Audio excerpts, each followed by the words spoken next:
there are a lot of things that you just don't see behind the scenes. 1, 2, 3, go! A lot of the guys we targeted were people we thought were, frankly, undervalued or, not thought of as well, right? Like, Febiven's amazing. He, if you had asked me at the beginning of last year or the year before who's the best mid in Europe, I don't think there'd be a question. It would have been Febiven.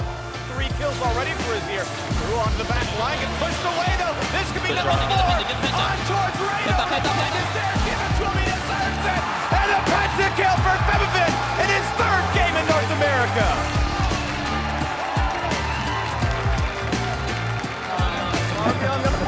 Marion's so good!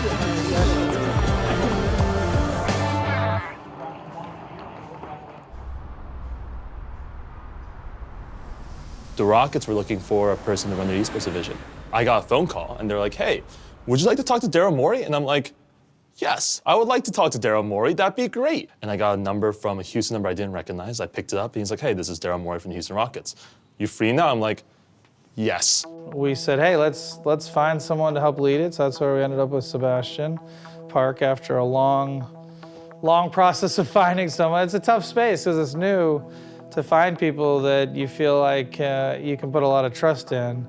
And after many interviews, we gave him the job about a year ago, a little over a year ago now. What Daryl did was to take numbers and to take an analytical and more hypothesis-driven approach to question the assumptions that were being made in basketball and to prove to not only himself, but also to his staff and coaches that maybe those assumptions were wrong or maybe there's a different way to approach it. And that's what analytics did for him. I mean, I got the job when I was very young. Try to do things different. He's the same way. So if we hire anything, we want smart, driven, and nice, and he hits all those boxes. Good game. GG. All right, where's Febby? The best way to describe the culture of the Rockets is that everyone wants to admit what they don't know, and they want to learn. When I talk to Daryl, it's hard to, you don't want to ever make like strict statements, right? You want to be able to think about all the different opportunities you have, all the different like outcomes you can look at. It's just a worldview, I think. Analytics are just an application of the scientific process using numbers and having more concrete evidence to get answers to questions you may intuit otherwise. It's basically anything that increases your predictive power into an unknown space. So our probability to win the title, our probability to win that night, our probability to sign this player. And if you hold things all in those space, you generally make the best decisions. A lot of what we learned in basketball, I do think a lot of those things apply to League of Legends. The Rockets themselves are very big on analytics. It takes a lot of games, a lot of time to build the proper data to evaluate a player. We've got good data, good analysts, good sense of what works and what doesn't. This is a very unknown thing. The biggest thing I want to push against is this idea that if you can't do it right now, it'll never be done. And that's something that's inherently human. We think binary. It's either black or white. It's either yes or no, right? And so there's this assumption that, hey, League is so complicated. Man, it's complicated. That we can never figure this out. But you can't start there. You always have to start somewhere. Should I feel brand new? Our top-rated jungler on our board in North America, within our scouting org, possibly the world, was Lyra. It's hard being good when your team is losing. Like, it's really hard being good. Lyra about to lose his life. Oh my God. But his flag and drags out. Are you kidding me? Lyra doesn't have that mentality. Lyra's mentality from the beginning was, I'm going to carry my team if it even requires me putting everyone on my back and making these plays. There was some great vision control. There was some great approach to macro of the game that he was doing in tandem with Hakuho. And on top of that, the amount of pressure he's exerting on the map with things that we don't pay attention to is insane. So we're like, okay, well, Lyra looked him up. He has an agent, contacted his agent at 2 a.m. Like, hey, is Lyra up? We'd like to talk. We're not jumping off this phone. I think this is a great deal. Let's do this. And Lyra's like, sure, let's do it. And so we signed Lyra. Lyra, who do you want to play with? And in particular, do you like Hakuho? Because we're really high on Hakuho. And he's like, I love Hakuho. I think he's like one of the best NA players. Perfect, can you give me his number? And we talked to Hakuho, we talked to Apollo, and then our scouting reports had them really high. Hakuho in particular, I think had higher than every other support in North America. which I thought was a glitch, right? Like I was like, hey, like this seems strange. We've scouted all the other guys. The public thinks the other guys are really good. Why do we have Hakuo so high relative to everyone else? And one of our head scouts at the time showed me all the footage he had clipped together to detail like the brilliance of Hakuo in things that no one talks about, not even on the cast.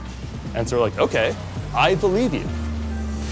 I completely trust your judgment on this, and everyone else agrees with you as well. Let's go get him. And so that first day, we ended the day around 6, 7 a.m. We were able to sign Hakuo, Apollo, and Lyra. Now this is where it gets really fun. We're running out of time. People are starting to pick up people. Febiven tweets at like 4 a.m. our time that he's a free agent and to email him. And I'm like, what? And I look on my draft board and he's like right there near the top. I'm like I think he's like our highest rated non-Korean mid and like top 3, top 4 overall or something like that.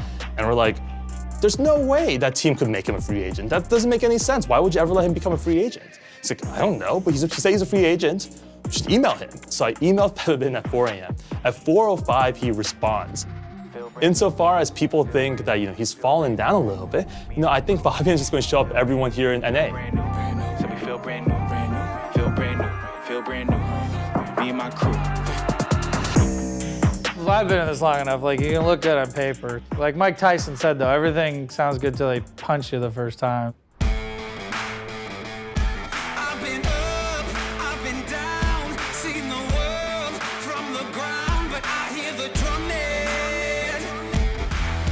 Last week, we had 2 really close losses. Febiven has looked good in times, but ultimately you look at the standings, they're 2-4. We played the first game against TSM today. Getting a win would mean a lot, especially against TSM. So, I really want to beat TSM, so let's beat them. Okay, I'm down for that. Ready? Yeah. Close on 3, okay? Okay. 1, 2, 3, clutch!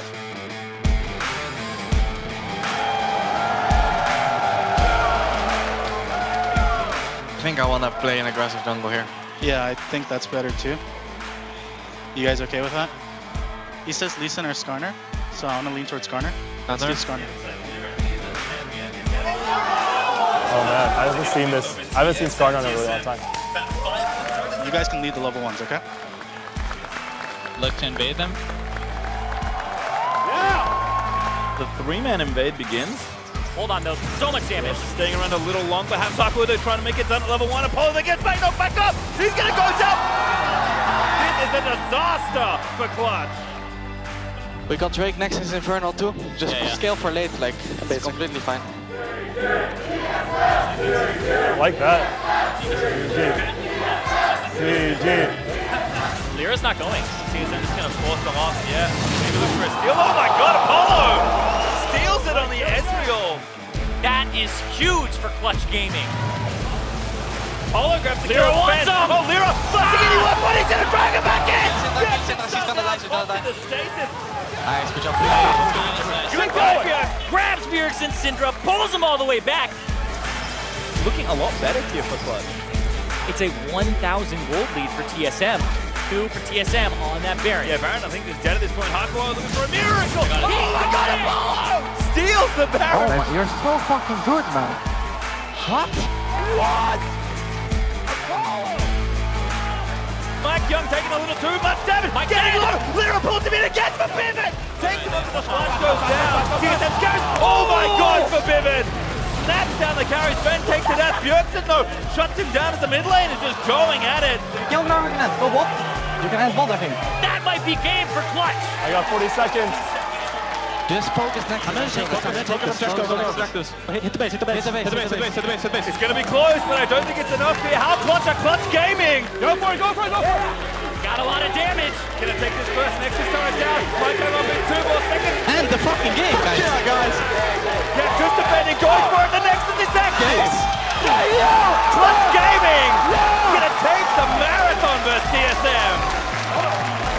An insane game from Clutch Gaming to bring it back.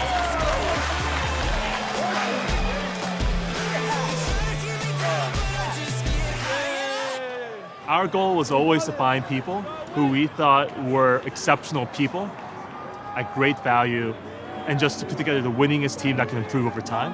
And seems like we're heading in that direction. You can't be more proud than a group of guys who not only played well, but also came back from that big of a deficit to be a team of the quality of TSM.